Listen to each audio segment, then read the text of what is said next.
الحمد للہ رب العالمین والصلاة والسلام علی سید المرسلین وخاتم النبیین اعوذ باللہ من الشیطان الرجیم بسم اللہ الرحمن الرحیم۔ سورۃ بنی اسرائیل آیت نمبر 16 سے۔ وَإِذَا أَرَدْنَا، اور جب ہم ارادہ کرتے ہیں، أَن نُهْلِكَ قَرْيَةً، کہ ہم ہلاک کریں کسی بستی کو، أَمَرْنَا مُتْرَفِيهَا، تو ہم حکم دیتے ہیں اس کے خوشحال لوگوں کو، فَفَسَقُوا فِيهَا، پس وہ نافرمانی کرتے ہیں اس میں، فَحَقَّ عَلَيْهَا الْقَوْلُ، پس ثابت ہو جاتی ہے اس پر بات، فَدَمَّرْنَاهَا تَدْمِيرًا، پس ہم تباہ کر دیتے ہیں اسے تباہ کرنا۔ یہ لفظی ترجمہ ہے۔ اس آیت میں اللہ تبارک و تعالی نے مختلف اقوام کی تباہی کے اسباب ذکر کیے ہیں کہ ہم نے مختلف قوموں کو کیوں تباہ کیا، وجہ کیا بنی۔ فرمایا جب ہم کسی بھی بستی کو ہلاک کرنے کا ارادہ کرتے ہیں، امرنا مترفیہا، تو ہم اس بستی کے خوشحال لوگوں کو کچھ حکم دیتے ہیں، یعنی ایمان لانے کا حکم دیتے ہیں، نیک کام کرنے کا حکم دیتے ہیں، لیکن وہ بجائے ایمان لانے کے اور نیکی کی طرف آنے کے، فَفَسَقُوا فِيهَا، وہ اس میں نافرمانی کرتے ہیں۔ اور جب بڑے لوگ، خوشحال لوگ، امیر لوگ نافرمانی کرتے ہیں تو عام طور پر جو عوام ہوتے ہیں وہ انہی کے پیچھے ہوتے ہیں، تو پھر باقی لوگ بھی نافرمانی کرنے لگ جاتے ہیں بالعموم۔ تو نتیجہ جب اکثریت نافرمانوں کی ہو جاتی ہے تو اب وہ اس بات کے مستحق ہو جاتے ہیں کہ ان پر عذاب آئے، فَحَقَّ عَلَيْهَا الْقَوْلُ، پس ثابت ہو جاتی ہے اس بستی پر بات، کس کی بات؟ عذاب کی بات پکی ہو جاتی ہے۔ فَدَمَّرْنَاهَا تَدْمِيرًا، پس ہم اس بستی کو اچھی طرح ہلاک کر ڈالتے ہیں، جڑ سے اکھاڑ دیتے، تباہ کر دیتے ہیں۔ ایک اور جگہ بھی اللہ تبارک و تعالی نے اس بات کو بیان کیا ہے، سورۃ سبا آیت نمبر 34 میں فرمایا وَمَا أَرْسَلْنَا فِي قَرْيَةٍ مِّن نَذِيرٍ إِلَّا قَالَ مُتْرَفُوهَا إِنَّا بِمَا أُرْسِلْتُمْ بِهِ كَافِرُونَ، ہم نے جس بستی میں بھی جو ڈرانے والا بھی بھیجا تو اس بستی کے خوشحال لوگوں نے کہا، امیروں نے کہا کہ تم جو کچھ لائے ہو ہم اس کے منکر ہیں، نہیں مانتے ہم۔ عام طور پر جو بڑے لوگ ہوتے ہیں نا، سرمایہ دار لوگ، بڑے لوگ، عہدے دار، دنیا دار، تو وہی حق بات کا انکار کرتے ہیں، تکبر میں آ کے وہ اپنے آپ کو اللہ کے احکام سے اونچا سمجھتے ہیں، وہ اللہ کے احکام کے تابع نہیں ہونا چاہتے، وہ اپنی منمانی کرتے ہیں۔ اور رسول اللہ صلی اللہ علیہ وسلم بھی جب آپ نے مختلف لوگوں کے پاس، باہر مختلف اقوام کے پاس جب خطوط بھیجے تو آپ نے عوام کے پاس نہیں بھیجے تھے خطوط، بلکہ بادشاہوں کے پاس بھیجے تھے،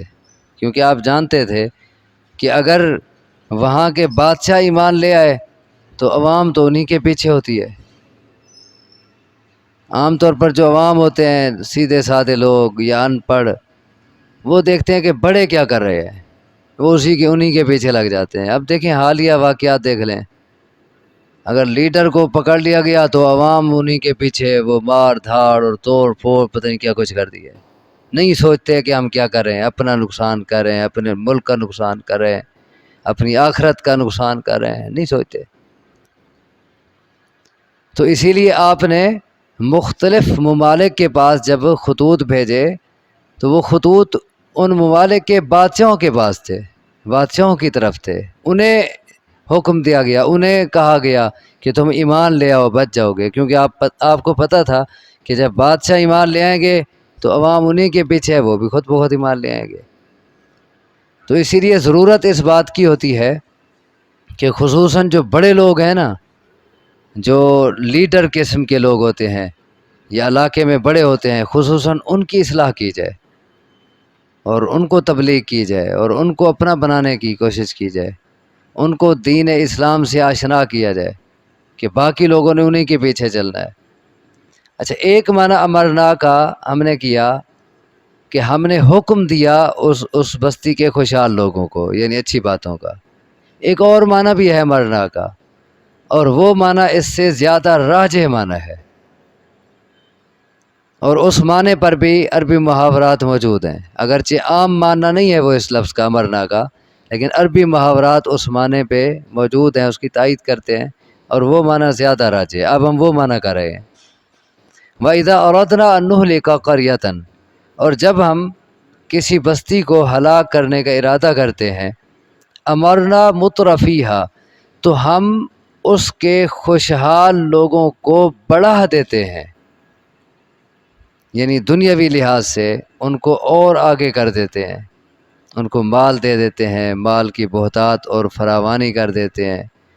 یا ان کی افرادی قوت بڑھا دیتے ہیں، یا ان کو عہدے اور منصب دے دیتے ہیں۔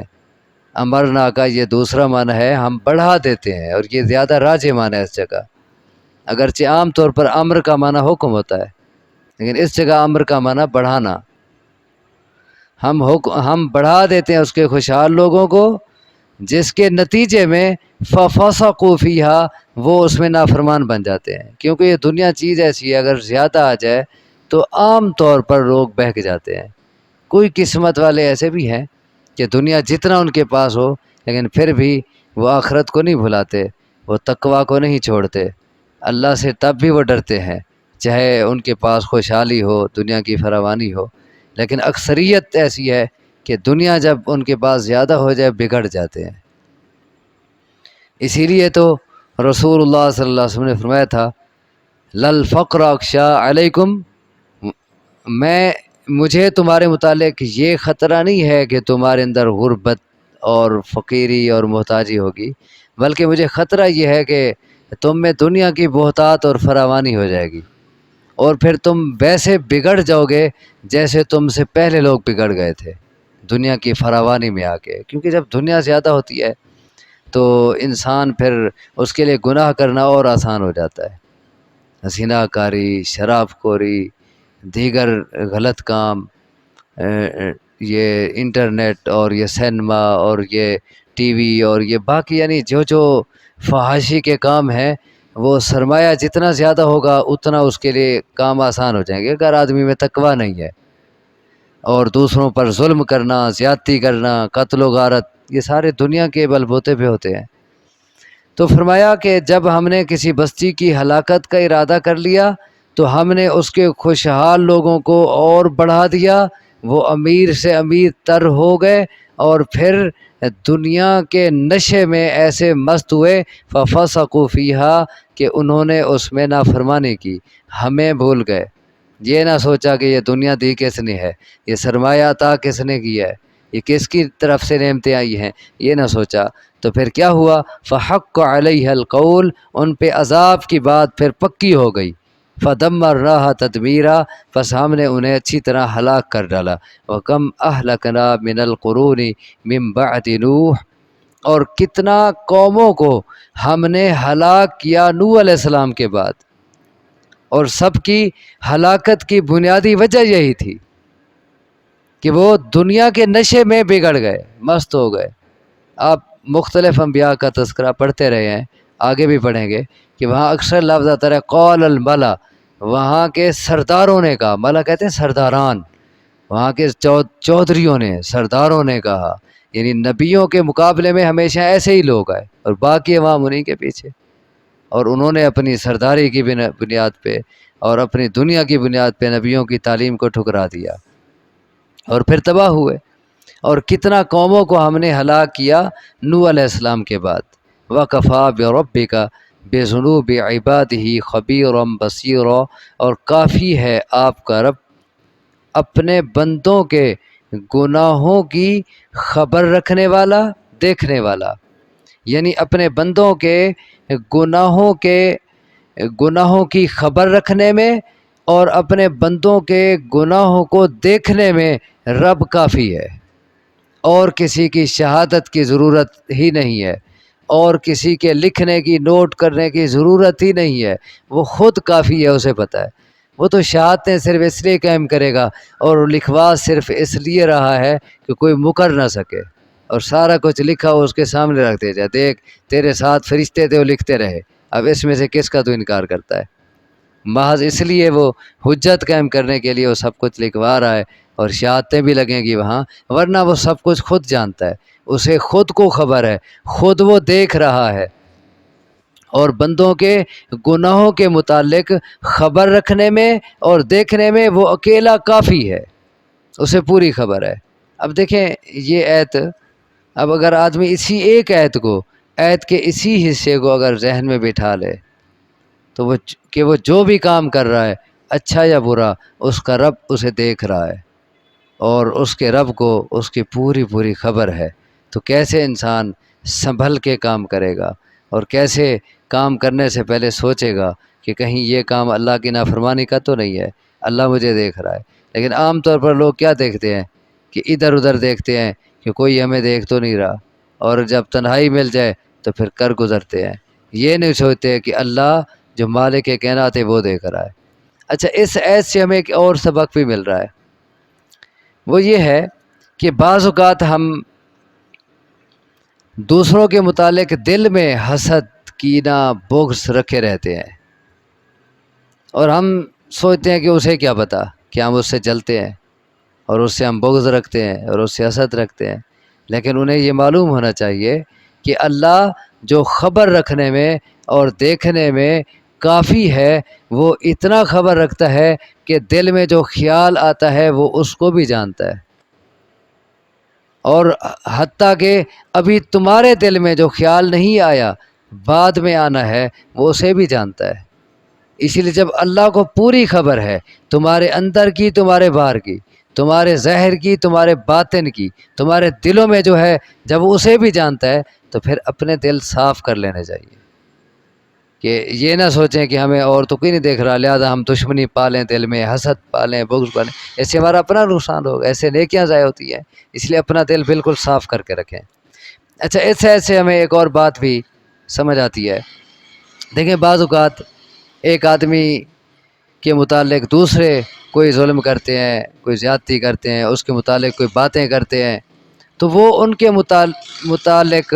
وہ کڑھتا رہتا ہے، سوچتا رہتا ہے، اور اپنے آپ کو پریشان رکھتا ہے کہ فلاں نے میرے خلاف یوں کیوں کر دیا، اور فلاں نے میرے خلاف یوں کیوں بات کر دی، اور فلاں نے میرے ساتھ یوں دشمنی کیوں کی، اور فلاں نے میرے ساتھ یوں مخالفت کیوں کی، وہ اسی پریشانی میں مبتلا رہتا ہے۔ حالانکہ اسے یہ سوچنا چاہیے کہ